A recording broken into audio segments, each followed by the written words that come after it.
Hi, I'm Cheng Xin from the School of Computing, National University of Singapore, and in the following video, I'm going to present our paper, GraphTCN, Spatio-Temporal Interaction Modeling for Human Trajectory Prediction.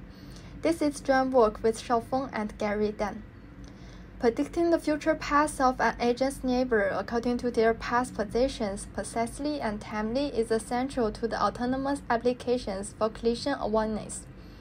The applications include autonomous vehicles, social robots, and agents in simulators. The trajectory prediction is typically modeled in temporal dimension and spatial dimension. The temporal dimension models the historical movement dynamics for each agent, and the spatial dimension models the human-human interaction. We first briefly introduce related work on human trajectory prediction.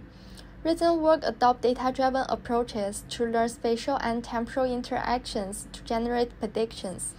In the spatial dimension, distance-based approaches encode the geometric relation between the agents.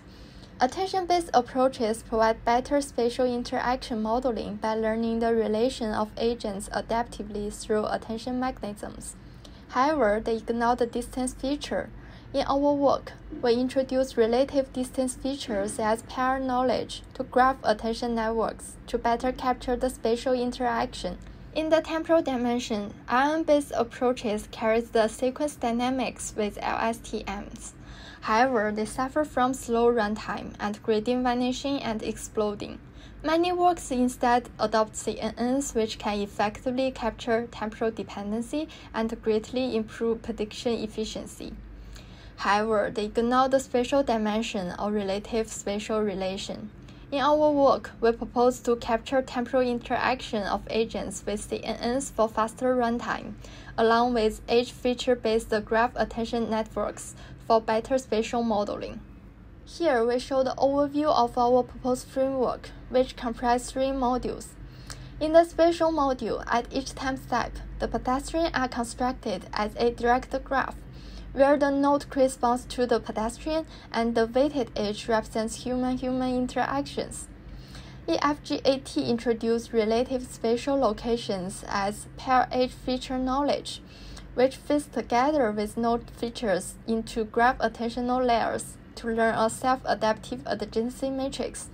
In each layer of EFGAT, a nonlinear function is adopted to select the salient features. Skip connection is utilized to keep local features. Therefore, the network can capture the relative importance of different pedestrians. It executes the same process for every time step of an observed sequence. Then, a modified TCN module is adopted to compute spatial and temporal modeling within each local time window for higher efficiency through parallel executions. In each layer of TCN, the guided activation union takes advantages of 2 nonlinear functions to control the bypass signals. Therefore, GraphTCN can model the whole observed sequence better without losing important information. The decoder is MLP layers to produce multiple trajectories of all pedestrians concurrently. We evaluate our model on ETH and UCY datasets, and the experimental result shows that our model achieves better performance in terms of both accuracy and efficiency. The result evaluated by ADE and FDE shows that our model achieves better performance than other baselines with 5 times less generated samples. And the inference speed comparison shows that our model is 5.22 times faster than the most similar pair approach, STGAT. Next, we visualize the experimental result. Note that GraphTCN performs better on direction, speed, and collision field future paths. It generates paths with correct directions, short paths to the stationary and ambler, and collision field trajectories in complex scenarios. The visualization of learned attention weights shows that GraphTCN can assign reasonable attention weights to the target's pedestrian's neighbors. The attention weight of 2 pedestrians are not mutual, and the model assigns less attention weight to the stationary and far away pedestrian, while learns more significant inference from the pedestrian move toward the target. This visualization of diverse predictions shows GraphTCN can generate the predictions closer to the ground truth even with a smaller number of samples. Thank you for your attention.